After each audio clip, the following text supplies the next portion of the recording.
First story. I demanded my ungrateful minor daughter give me a $300 necklace for her sister's birthday. She sulked, so I grounded her. My remaining kids refused to apologize and sided with daughter, so I canceled their birthday, refused to wish them well, and went on a date with my husband, locking all my kids in the house as punishment. Now all of them have abandoned me. I never thought I'd be writing one of these posts, but after the last few weeks, I feel like my role in my own family has been rewritten by everyone except me. I'm a mother of 4. Ages 25, 18, 16, and 10. I carried them, raised them, stayed home when it made sense, worked when it didn't, stretched money until it felt imaginary, and centered my life around keeping this family functioning. I didn't grow up in some soft, emotionally indulgent household. I grew up being taught that motherhood is something you acknowledge, not just on Mother's Day, but consistently. Gratitude wasn't a speech, it was action. From the time my kids were small, we celebrated birthdays as both a celebration of the child and recognition of the person who gave birth. My parents did the same. No one questioned it. No one felt robbed. It was normal. That culture didn't suddenly become abusive because my kids got older. But once my oldest hit adulthood, the attitude changed. They moved out recently, and ever since then, I've noticed a shift. Comments here and there. Less warmth. Less patience. A kind of quiet judgment, like I'm something they've outgrown, but haven't figured out how to say out loud yet. I chalked it up to stress, independence, and new phases of life. I didn't take it personally at first. Birthdays have always been consistent in our house. The birthday kid gets celebrated first. Cake, gifts, attention. Later, I open my gifts. This has never been a secret or a surprise. When the kids were young, it was cards or small things. As they grew and started working, the gifts changed naturally. My 18-year-old has a job. My 16-year-old has a part-time job. They buy clothes, food out with friends, and online things without blinking. Somehow, when it comes to contributing to a gift for their mother, it turns into a moral crisis. Last year, on my 18-year-old's birthday, they rolled their eyes when I opened my gift. They didn't say anything outright, but I saw it. Later that night, my oldest made a passive comment about sharing the spotlight. I let it go. I always let it go. I'm expected to be the one who absorbs discomfort quietly. This year, things finally cracked. My oldest's birthday came up. We celebrated. We bought things they needed for their new apartment. Clothes, dishware, practical things that actually help. Their father and I did that willingly. Meanwhile, my husband surprised me with a new MacBook because mine was barely functioning, and I use it daily. I didn't ask for it. I didn't plan it. Apparently, that detail no longer matters. What really caused the blow-up, though, involved my 16-year-old daughter. For months, I'd mentioned liking a particular necklace. Not daily. Not aggressively. Just casual admiration. I didn't demand it.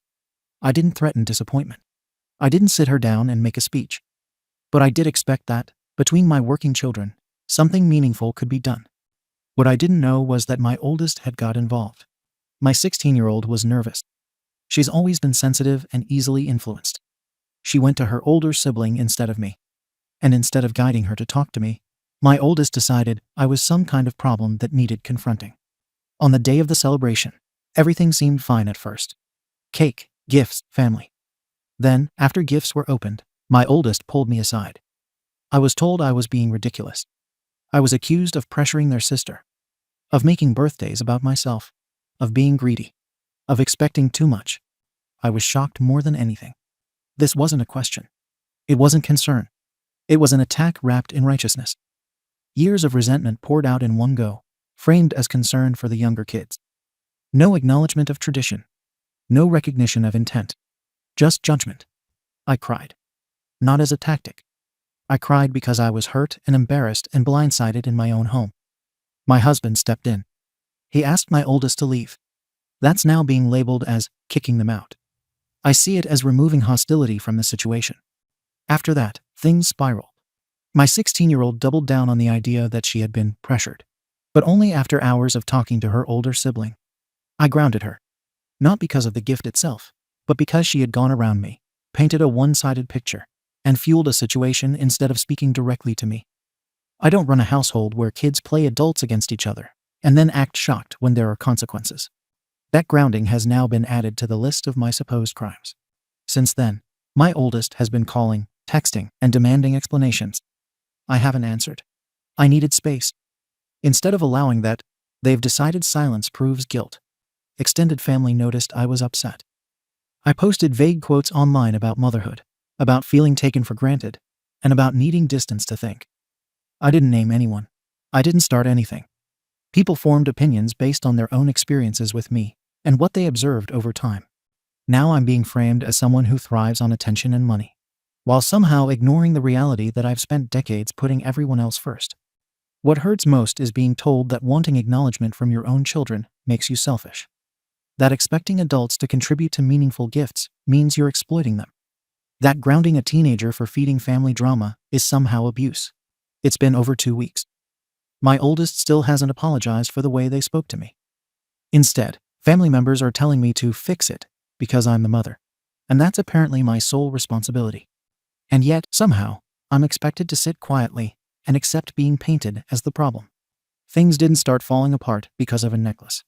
They started falling apart because my role as a mother was quietly being rewritten without my consent.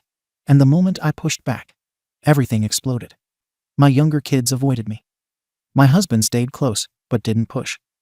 The celebration ended early, and for the first time, I felt like the home I built had turned into a place where I was being observed instead of understood. Over the next few days, my oldest kept reaching out. Not with apologies, with demands. They wanted explanations. They wanted me to acknowledge how wrong I was. They wanted immediate access to me on their terms, while still believing they had done nothing wrong. I didn't respond. I wasn't ready to be cornered again. That silence became a weapon. My sister called first. She didn't ask how I was. She didn't ask what actually happened. She told me I had humiliated my child, that grounding the 16-year-old proved everything my oldest had been saying, and that I needed to accept accountability. When I tried to explain, she cut me off. She said motherhood doesn't come with a price tag. I reminded her that I never charged one. I asked when expecting appreciation became extortion. She hung up. Then my mother weighed in.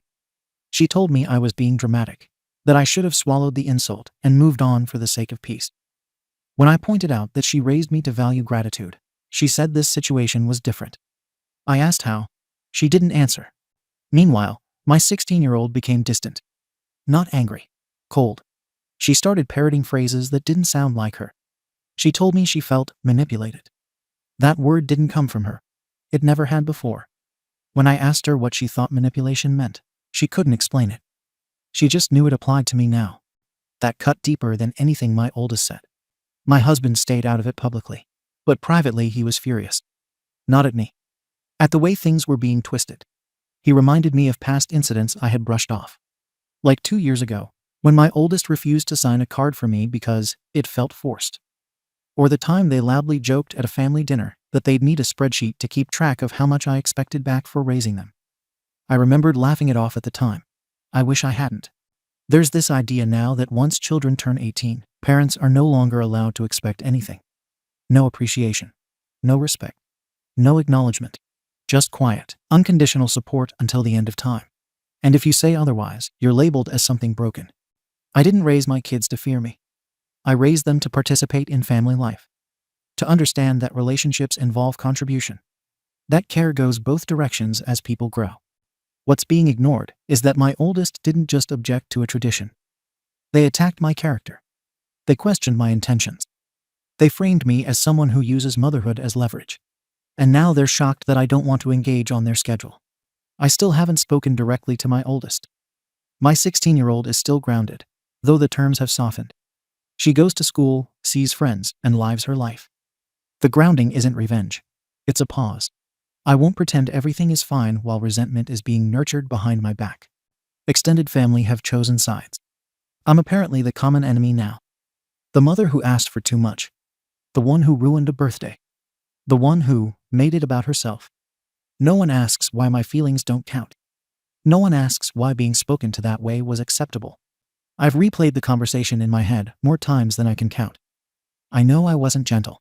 I also know I wasn't cruel. I reacted as a person who felt cornered and dismissed. What confuses me is this.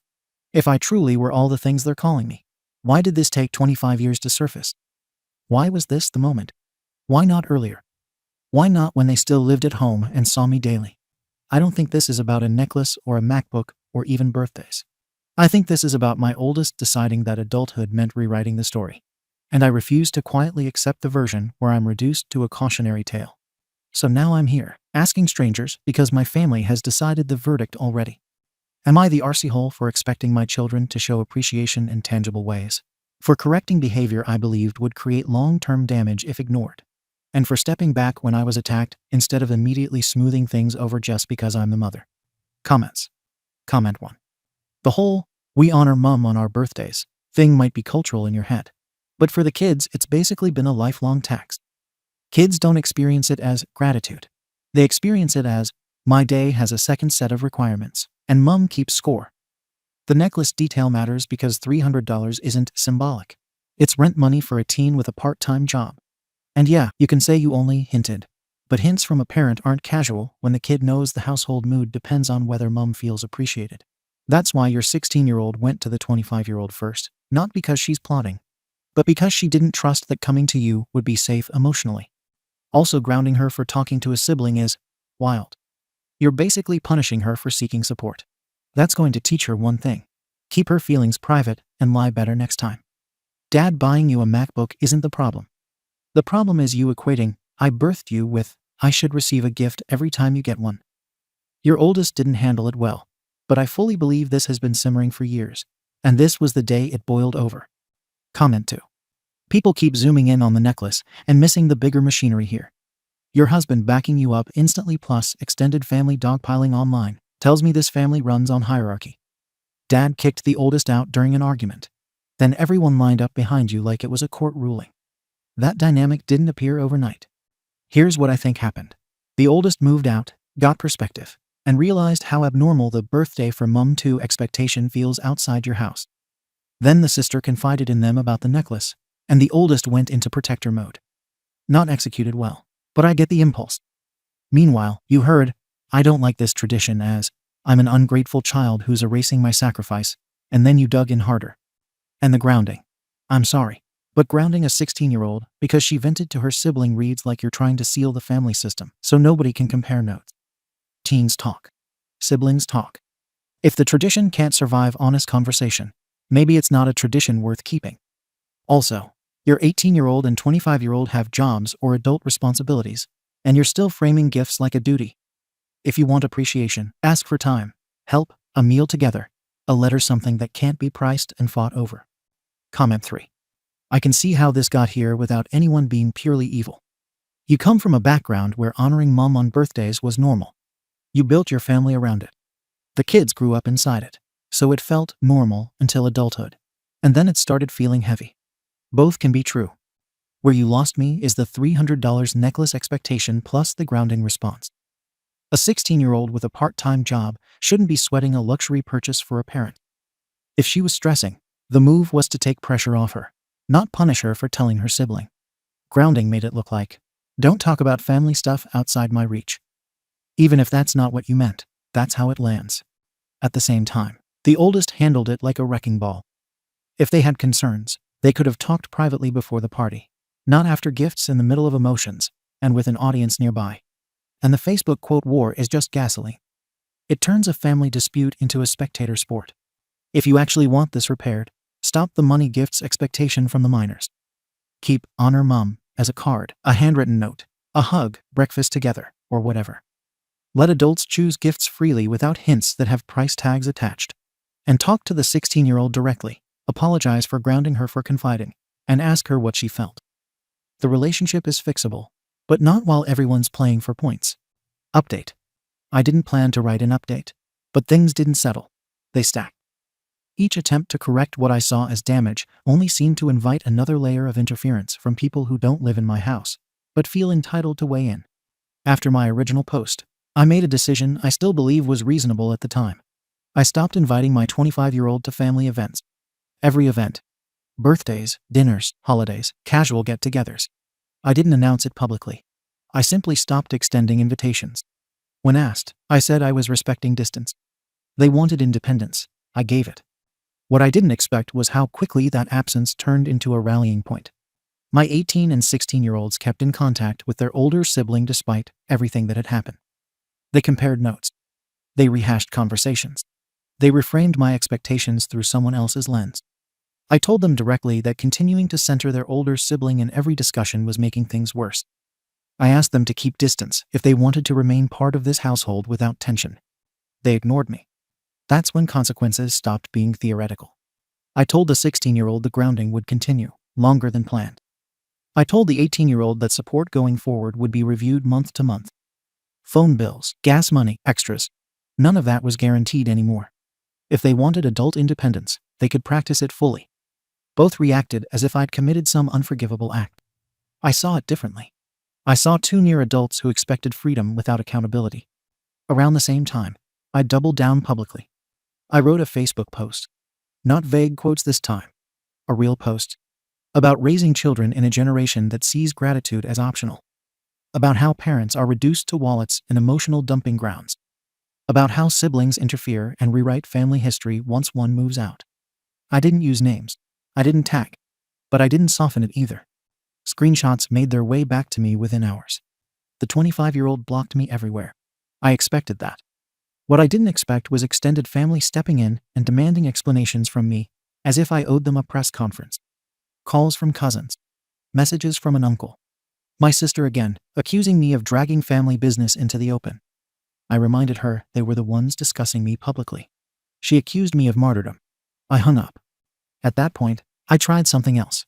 I scheduled family therapy. I chose the therapist. I booked the sessions. I showed up prepared. I explained the situation clearly. A household struggling with gratitude, respect, and fractured authority. The kids spoke, mostly about how they felt unheard. The therapist suggested easing expectations around gifts for minors. Suggested separating emotional appreciation from money. I listened. I disagreed. After the third session, I canceled future appointments. Therapy only works when it aligns with your values. I wasn't interested in being coached into erasing mine. Things deteriorated faster after that. I told the 18 and 16-year-olds that continued contact with the 25-year-old would come with the same outcomes they'd already seen. Reduced support. Limited privileges. No celebrations. They nodded. Then they did what they wanted anyway. When I asked the 18-year-old why, they said they wouldn't cut off their sibling to make me comfortable. That sentence told me everything. I asked them to return some of the things I'd recently paid for. Shoes. A jacket. A tablet accessory. I said if appreciation couldn't exist, celebration wouldn't either. They accused me of being petty. I told them actions change circumstances. From there, birthdays became complicated. My husband and I stopped planning them the way we used to. No dinners. No cakes. No gifts from us if there was no acknowledgement in return. I wasn't hiding it. I said it plainly. Birthdays are reciprocal in this house. The real breaking point came with my youngest. Their birthday came and went. I said nothing all morning. I didn't wish them happy birthday. I didn't bring out gifts. I didn't pretend. Instead, my husband and I went out. We told the kids to stay home and think about what family effort actually looks like. When we came back, the house was silent. My youngest was confused more than upset. The older two were furious. They said I punished the wrong child. I said everyone learns from patterns, not speeches. The extended family found out within a day. This time, there was no split opinion. No quiet support. Everyone told me I'd gone too far. Even relatives who had defended me earlier stepped back. They said the birthday crossed a line. They said I was hurting the wrong person. They said I needed to let go before I lost them all. What none of them acknowledged was how long I had already been letting go. The 25-year-old hasn't been in my home for months. Holidays passed without them. I stopped setting a place at the table. I stopped sharing photos. When asked why, I said nothing. Silence became easier than explanation. Now the younger ones are pulling away too. The 18-year-old stays out more. Barely speaks to me unless necessary. The 16-year-old watches everything I say like it's evidence. Even the youngest has changed. Quieter, careful, observant. That scares me more than anything else. I lie awake thinking about the long term. If they carry this view of family forward, how will they treat their own children someday? Will they erase their role once they're done receiving? Will gratitude disappear entirely? Is this the future I raised them into? I'm being told to apologize, to soften, to repair. No one can explain what repairing looks like without me giving up every expectation I've ever had. I don't think I'm wrong for wanting to be acknowledged as more than a background figure in my own family story. I don't think stepping back from celebrations that had become one-sided was cruelty. I do think I underestimated how quickly outside voices would turn my children against the values they were raised with. Now I'm stuck wondering if I've protected my place as a mother or ensured I won't have one at all. So I'm asking again, even though most people in my life have already decided. Am I the arsehole for standing my ground, even if it costs me closeness with my kids? Comments. Comment 1. The Facebook post and canceling therapy are the giveaways here. This isn't about gratitude. It's about keeping the narrative in your hands. Therapy introduced the idea that appreciation doesn't need a price tag, and you shut it down. The second anyone outside your circle suggested change, you hit nope and doubled down harder. The 18 and 16-year-olds staying in contact with their sibling is normal. It's sibling behavior. Treating that like betrayal is how you make siblings tighter and parents more distant. Then you set up a system where affection and celebration are rewards you hand out for compliance, and you're confused why even extended family backed away. They backed away because the youngest's birthday stunt looks like punishment disguised as parenting. And that fear about how will they treat their future kids feels like projection. They're watching how you treat kids when you feel disrespected. They're learning that from you right now in real time. If you want a different outcome, stop making love and holidays into a scoreboard. Comment 2. The 25-year-old handled the original confrontation like a wrecking crew, no question. Ambushing after gifts at a party was a messy choice. But the update took a bad moment and turned it into a long-term campaign. Cutting them off from every holiday and acting like you're respecting distance, while also blasting Facebook essays. Come on. That's not distance.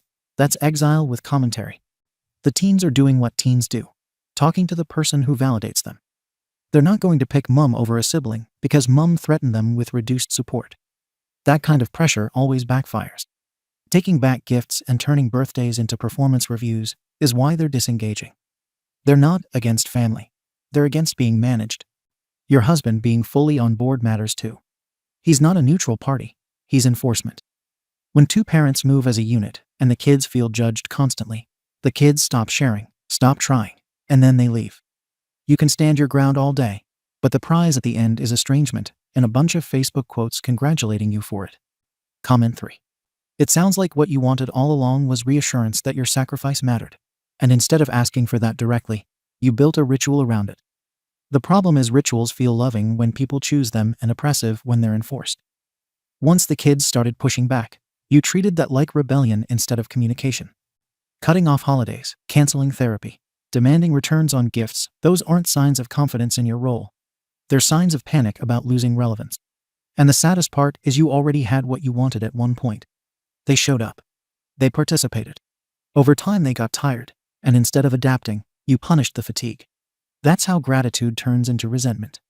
Comment 4. What stuck out to me is the youngest watching all of this quietly. That kid didn't forget a letter out of malice. They watched older siblings pull away, watched birthdays turn into negotiations, and learned that attention comes with conditions they don't fully understand yet.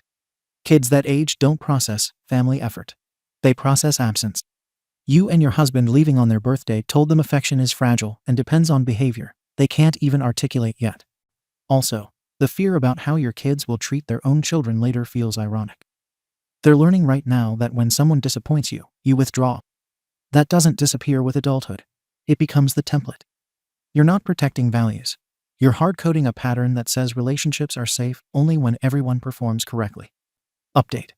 I'm honestly stunned by the volume of hate my posts keep getting. Before anyone jumps in again, let me be clear.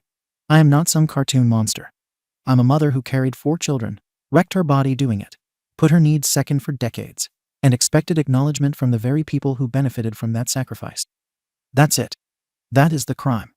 Instead, every post turns into thousands of strangers telling me I'm disgusting, harmful, or unfit, while moderators let insults slide, but remove anything that isn't a pile-on. If this subreddit is truly about judgment and not mob behavior, it's failing badly. The YT commenters can honestly go F themselves at this point. I came here asking for perspective, not a public execution. And yes, I'm still waiting to see more than a handful of NTA comments without them being buried or deleted. Now to the actual update, because things have gotten worse, not better. After everything that happened with the younger child's birthday, my husband and I did attempt to fix it. I know people latched onto that day as proof that I'm heartless, so let me explain exactly what happened afterwards. I apologized to my youngest privately. I told them the day wasn't about punishment for them, and that my frustration was never meant to land on their shoulders. We replanned the birthday for the following weekend. Cake, gifts, and a small outing they chose. We didn't make speeches. We didn't lecture. We showed up. None of the older kids acknowledged it. The 18-year-old, who had already been distant, didn't come, didn't call, didn't text. The 16-year-old refused outright and said they were done participating in guilt events. That phrase didn't come from them originally. And the 25-year-old? No response at all. Silence, as usual. Extended family didn't show support either. When they heard we replanned it, some had the nerve to ask why we were still pushing instead of accepting that the kids were done with us. That's where we are now. Parents are expected to disappear quietly once children decide the effort is inconvenient. Shortly after that, my own mother called me. She asked why I hadn't given her a present on her birthday, the same way I'm expected to give gifts to my kids. She wasn't joking. She reminded me how we were raised about honoring mothers, about tradition. I told her I have a family of my own now, and they have to be my priority. I'm not willing to stretch myself thin trying to appease everyone. She didn't like that answer. She said I was being cold. I asked her where that concern was when my children were treating me like an obligation instead of a person. The call ended badly. That's when everything truly cracked. My 18-year-old officially moved out. Not a dramatic departure. Just packed essentials and left. Left behind items I'd paid for. Left without looking back. We haven't spoken since. Then the 16-year-old followed. I didn't expect that. I thought they were bluffing. I thought things would cool down. Instead, they left in the middle of the week and went to stay with the 25-year-old. No discussion. No conversation. Just a message saying they needed space from expectations. My youngest watched this happen in real time. A few days later, the 10-year-old told me they wanted to go with their sisters. Not because they were mistreated. Not because we neglect them. But because they feel like choosing us means choosing a side. A 10-year-old should not be thinking like that. Someone put that idea in their head. Now the situation has turned legal. The 25-year-old is talking about custody concerns. Let that sink in. A child who hasn't lived in this house in years now wants to play savior and remove my youngest from us.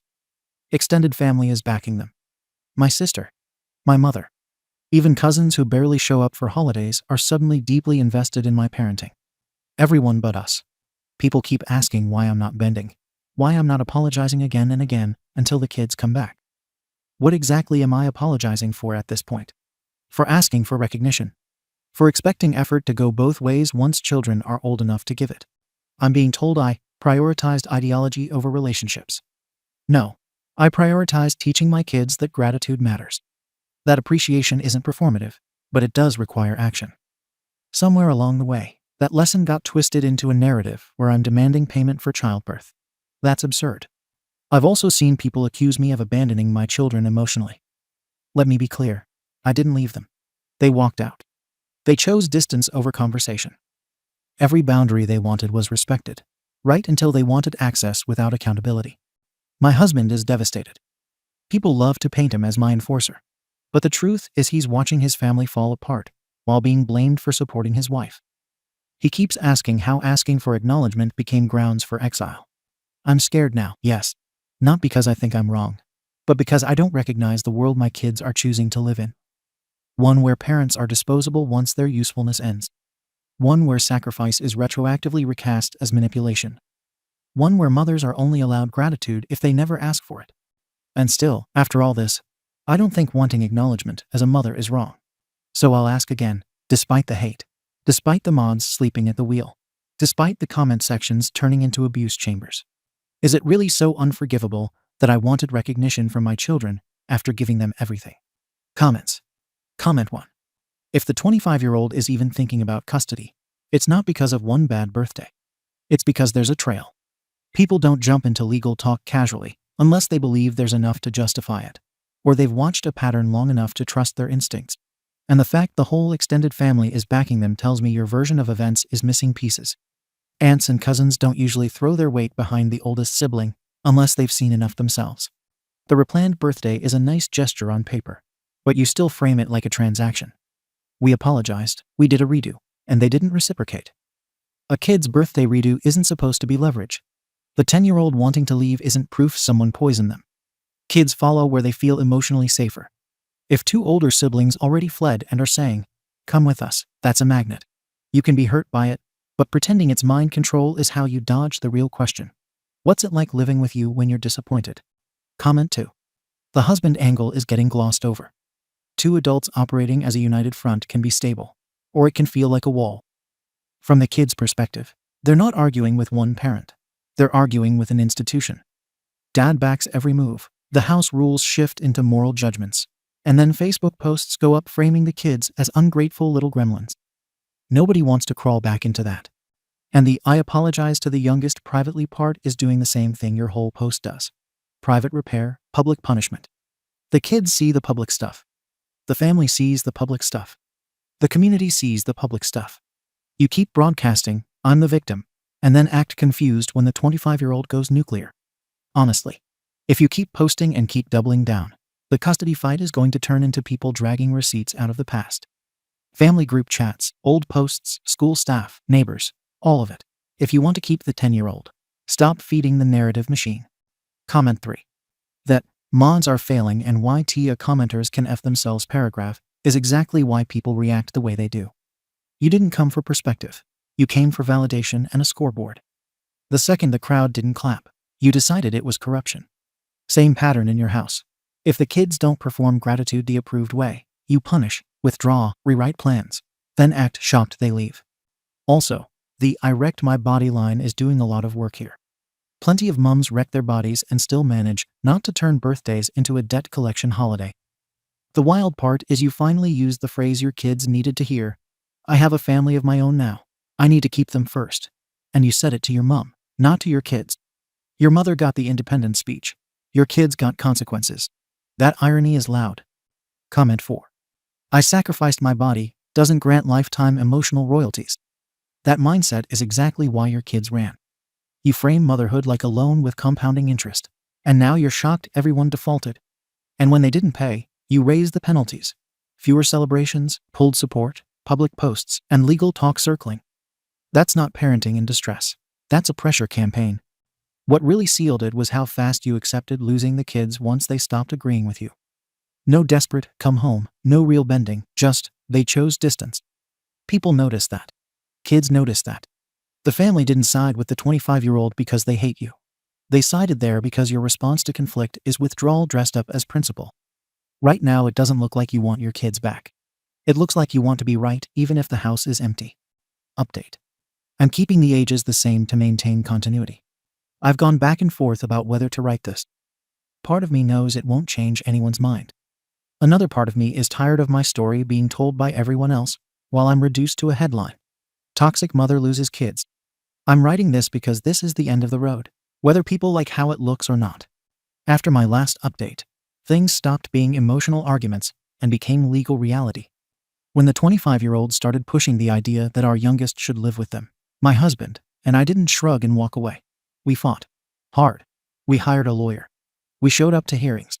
We produced school records, medical records, proof of stability, proof of income, and proof of involvement. Years of it. Not because we wanted to win, but because walking away from your child isn't something you do just to look reasonable online. The youngest didn't want to come home. That was the part I wasn't prepared for. No matter how much people say you should be. Sitting in a courtroom while your own child says they feel unsafe around you is something you don't rehearse for. Hearing the word toxic applied to your home by a kid you raised from birth doesn't feel clarifying. It feels like standing outside your own life, watching someone else explain it incorrectly while everyone nods. We were told repeatedly that forcing a teenager to live somewhere they didn't want to be would cause more harm. The system cared less about intent and more about compliance. After years of filings, evaluations, delays, and temporary arrangements that quietly turned permanent, the youngest chose to stay with their siblings. And then, eventually, they too left us. Not all at once. It happened the same way everything else happened with my kids. Gradually, quietly, under the cover of inevitability. Phone calls stopped first. Then holidays came and went. Then birthdays passed without acknowledgement. The last time we spoke was brief and polite, like two people closing out a business transaction. People love to ask what we did wrong, as if it's a puzzle with a clean solution. I've replayed every decision until I'm exhausted from remembering. I know the internet likes narratives where one person flips a switch and destroys everything. Real life doesn't work like that. We never harmed our oldest daughter. Not physically. Not emotionally in the ways people like to imply. She wasn't beaten down, trapped, or silenced. She disagreed. She was challenged. She didn't like that. And once she moved out, she used distance as leverage, pulling the others into her version of events until nothing else fit anymore. And yes, I know people will say, if everyone left, maybe you're the problem. I've heard it enough to recite it in my sleep. What people don't ask is how often families fracture not from cruelty, but from ideology hardening on all sides. My children decided appreciation should never be requested. I decided it mattered if it disappeared. Once those positions were set, everything became a referendum instead of a relationship. The extended family lined up behind my oldest quickly. That cut deeper than I've ever admitted. My sister stopped calling. My mother chose silence unless she wanted to lecture. Cousins I once hosted stopped inviting us to anything that included our kids, because it made things awkward. Separate group chats popped up. Separate holidays happened. We found out about them through photos posted later. That's how we learned we'd been phased out. Holidays were the worst at first. The first Thanksgiving we didn't host. We told ourselves it was a break. The second, it felt hollow. By the third, it was routine. Just my husband and me, eating earlier than we used to, cleaning up faster than expected, sitting in a house that felt too large for the two of us. People assumed that means our marriage cracked. It didn't. If anything, it's the only thing that survived intact. But survival comes with a cost. We're tired all the time now. A dull, constant exhaustion that sleep doesn't fix. The kind that comes from years of being braced for impact. My husband still believes we were right to fight for the youngest in court. He also believes it broke something in both of us when that fight ended with us being told to step aside. Two truths can exist at the same time. There was a moment, years into this, when I almost wrote a message apologizing for everything just to see if it would reopen a door. Not a specific apology. Not a clean one. Just a blanket, "I'm sorry if I hurt you" message might have been enough. I didn't send it. I kept waiting for the right words. The right moment. I told myself I needed to mean it fully before I spoke. That moment never came. By the time I would have meant it the way they wanted, they no longer wanted to hear it. Silence had hardened into distance. Distance into habit. Now years have passed. I hear through others that my oldest is thriving. That the youngest is settled. That they all consider each other family in a way that doesn't include us. I am told this like it's a comfort. Like parents are supposed to dissolve once children find something easier. I still don't understand why wanting recognition as a mother was treated like a moral failure. I don't understand why tradition became evidence. I don't understand how asking not to be erased turned me into someone they needed to escape. What I do understand is that once children decide a narrative explains their pain, no amount of context can compete with it. Especially when outsiders reward it with approval. If I sound bitter, maybe I am. But bitterness doesn't erase truth. The truth is, my husband and I did not destroy our family on a whim. We didn't wake up and decide to alienate our children. We stood by values that stopped being negotiable once they were challenged. That stand cost us everything. I don't know if I would do it differently if I had the chance. I don't know if surrender would have saved anything or only delayed the same ending. All I know is that I am a mother whose children are alive, healthy, and absent. That's a grief people don't know how to name, so they simplify it into blame. If there's a judgment left to give, I'm listening. But if the answer is that loving your children and expecting acknowledgement can coexist, and I was wrong only in refusing to disappear quietly, then so be it. Comments. Comment 1. This reads like grief wrapped in pride. I actually believe you're hurting. I believe the holidays felt like a funeral without a body. I believe the exhaustion is real. What I don't believe is the "never harmed my oldest" emotionally part. Harm isn't only screaming and bruises. Harm can be conditional affection, constant grading, and every celebration turning into a test. You keep talking about values, but never say the specific things you did that might have pushed your kids over the edge. It's always, they didn't like being challenged, and outside voices. That's why people aren't buying it. You want empathy without accountability, and those two don't travel together. Comment 2. Recognition became a bill. That's the whole story. A kid's birthday became an invoice for motherhood. And when the kids stopped paying, you turned love into penalties. Pulled celebrations, pulled support, pulled invitations, then dragged it into court.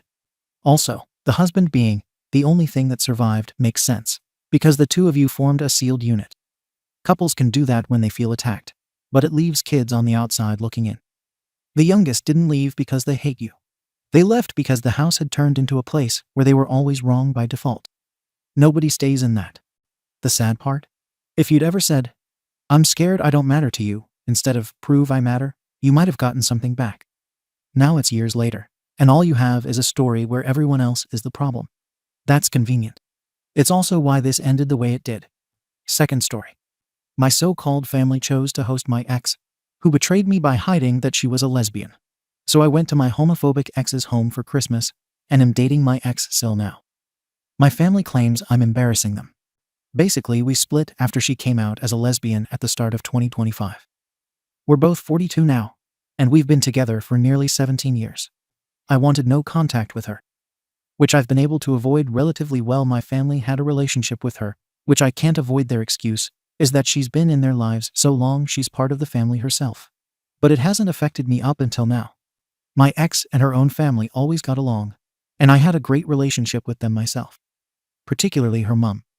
When she came out, they all fell out, and they disowned her. They're from a Caribbean background, so there's an element of homophobia there. The original plan for Christmas New Year was that I was going to spend the time at my folks'. It would have been nice after the year I've had. But at the start of December, my mom told me she spoke to my ex, and she had no one to spend Christmas with, so she invited her to have dinner with us. I wasn't happy with that at all, and my mom basically said she hates the thought of someone having no one at Christmas. So I said I don't think I want to go, and I'd rather spend Christmas on my own. She thought I was being dramatic. Not long after that, I received a Xmas card from my ex-in-laws, so I rang them and thanked them. It was lovely to catch up, and my ex-Mill asked me what I'm doing for Christmas. I said something about my situation, and I don't think I am going to my folks, and she invited me to spend Christmas with them, and said I'm always welcome. I said, why not? And I'd go and stay with them. I told my mom a few days before I'm definitely not going, and she was gutted, saying I should reconsider. I went to my ex's family, and I had a great time. They made proper Caribbean food, curry goat, and I enjoyed their company. I enjoyed it so much that I stayed until New Year. I'm definitely going to stay in contact. I even reconnected with my ex-sister-in-law while I was there. I dare say there was a bit of flirtation there, but I didn't act on it, although I still might. The years are young, yet she did give me her number and said we can go out anytime. When I got back home yesterday, my mom was angry with me. She said I ruined Christmas, and I was a bad person for spending time with people like my ex-in-laws. Apparently loads of people in my family aren't happy with me either. Ada for spending time with my ex-in-laws over my own family, because they invited my ex. Comments. Comment 1. You basically got each other's family in the divorce. Comment 2. Yeah, he just got the crappy ones. Comment 3. Not like his family is a gem either. Comment 4. And if her family wasn't homophobic, she would have been with them, and he would have been with his own. Comment 5. Your mom hates the idea of someone being alone for Xmas, so invited your ex over, who she knew you went no contact with. And when you explained that would leave you being alone for Xmas, she doubled down on picking your ex over you. Going no contact with someone means they did real harm to you. Your mom put someone who hurt you deeply over you. Your mom said she would rather you be alone for Xmas, or suck it up, buttercup, and be manipulated into being around someone who hurt you enough to go no contact. This is the core, not the ex-in-law's beliefs. F-ed up, though they are. Your mom can kick rocks. She has no right to be pissy with you for not going along with her bullshit plan to emotionally manipulate you into being a doormat. Your ex-in-laws have growth work to do. I hope they are able to get beyond the seed of hate that was planted in them and move towards being the loving people they otherwise appear to be demonstrating themselves to be. Comment 6. NTA, you told your mom. She decided the ex's company was more important than yours. Update. This week, I had some missed calls from my cousin's daughter's second cousin. Not sure of the technical term. She and my mom are close, and she was like a little sister to me as a teenager, as she looked after her for her mom when she went to work. So I rang her back, and she went off her head at me, calling me every piece of SHT under the sun. I tried to give her my side. She wasn't having any of it, so I basically told her to F off. She blabbed to her own mom, who then sent me message after message on her social media about how I spoke to her daughter, a effing 30-year-old woman, no less, and how I'm treating my mom. I just blocked her. I'll probably hear about it soon enough. She's a narcissist who lies to make herself look better. So she will no doubt spin it to my uncle, other cousins, and everyone who'll listen. I don't care. If anyone else says SHT, I'll block them and cut them off and all. It's obvious there my mum's been talking SHT about it. So I basically rang her and confronted her. She admitted that she told people because she was hurt. I said basically she has no idea of the word. And she, my dad, and my ex hurt me more than anything I could do to them. I told her I don't want to talk anymore and don't bother ringing me. I won't bother ringing her. I got some texts later on from her, really long ones, and I just deleted them without reading and blocked her number for now. Since I haven't been speaking to her, not just this week, but since Christmas regularly, I've been so much less stressed. It's made me realize how much I'm leeched off by her. For all my adult life, she's rung me twice a day, and we speak for at least half an hour each time. Well, I say, we speak, but it's usually a case of her talking and me listening. And it's all trauma dumping to the past few years. It's been worrying about my dad, worrying about her health, worrying about the dog, crying about certain cousins who died, and even talking about how she thinks she's going to die. Effing twice a day, I've had it for years. Ironically, my ex used to say I deserve a medal for putting up with it for so long, and now she's up their arses. How does that work? Despite this situation being SHT, I feel like a burden's been lifted. I heard from my ex-mill. I wished her Happy New Year, and she messaged me back, and we've been texting back and forth. It feels like a genuine conversation, like someone who actually cares about what I have to say. She said I'm invited to her birthday due in March, and I am going to go. I know that won't be popular with you who say I shouldn't be in touch with bigots or the like, but they're the only people on earth at the moment who care about me, and I dare say love me, so I'm not about to give that up and be on my own. I've also messaged my ex Sil back too. We've spoken a bit, and she's not looking for anything serious, as she's just got out of a bad relationship herself, so it'll be a casual phobe thing more likely. Suits me, as that's where I am too. We might hook up soon, actually, not gonna lie. I'm very excited by the prospect. Comments. Comment 1. Of all the people in the world, you're going after your ex Sil. You're asking for drama. Comment 2. Just feels like he's feeling hurt, so he wants to hurt her back. But TBH, she suffered a huge loss already. It's just rubbing salt into the wound. Comment 3. Everyone still sucks here. You're happy to hang out with homophobes, and you're hoping to bang your ex's sister. Your family sound exhausting to deal with, but at least they're not homophobic, and they wouldn't cut you off either. Comment 4. Hooking up with an ex-Sil isn't a good idea. Heal yourself before stepping into a new relationship, though. I don't know whether your ex was always a lesbian and married you to appear normal, or discovered later that she prefers women. Either way, it's a SHTTY situation, having given 17 years of your life, only to be tossed out like you didn't matter. Her sexuality is not in her control, but being honest and open about it with you was in her hands. Sadly, it didn't work out. The worst thing is your own family choosing to be for her. While I understand that she got disowned by her own family, it's so wrong to not care about your own child first. Seeing about how your mother is, I can think she thrives on a mixture of being glorified as the best person and being a martyr for having gone through so much in life. Both are ways to gain attention. Do you realize that maybe your ex's family must be doing this not out of care for you, but to send a point to her or hurt her intentionally to show what she is missing out on? Temporarily, it may feel good to enjoy their company, but be aware that they may not care for you. And blood is thicker than water. They might forgive her one day. What will you do then? Find your own tribe. Start afresh. Neither family is good at repairing your hurt feelings. Find new hobbies. Get a pet. If you're not allergic, seriously consider getting a pet. They give so much unconditional love in return for the love and care that you provide. You're capable of love. You proved it for the past 17 years. Trust me, getting a pet will be worth it. May this new year bring you a lot of healing and happiness. For wanting to date ex-Sil out of spite. OP. I hate how people talk about her honesty. So many people have said that to me in the past year, and every time, I just want to scream. I'd have preferred the honesty maybe 5, 10, or even 17 years ago. They may not care for me, but you know what? I feel loved in the moment. It's probably about the least lonely I've felt in ages. I had a pet, a little cat I loved. She took it. I never want to go through that again. Comment 5. I truly meant her honesty needed to come in the beginning, like in the dating stage. Or at least when the things got serious or right, when about to get married. Your ex is an awful person. I'm sorry, OP. Sometimes you just have to go with the flow. Good luck. Comment 6. You're trying to sleep with your Sil and think you're a victim. You're even hanging out with her family, but making a huge fuss about her hanging out with your family. Her family disowned her, and your family is there for her. What's your problem? You sound like an idiot.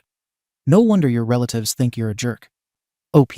More that people have a problem with me being close with her family, yet think it's okay for her to steal mine. My problem is that my family wasn't there for me, yet was there for someone who essentially ruined my life. If I'm a jerk, it's because I've been raised by jerks. Thank you for watching the video. If you are interested in listening to these kinds of stories, we've got more in store for you. Simply subscribe to our channel, hit the like button, and share it with your friends.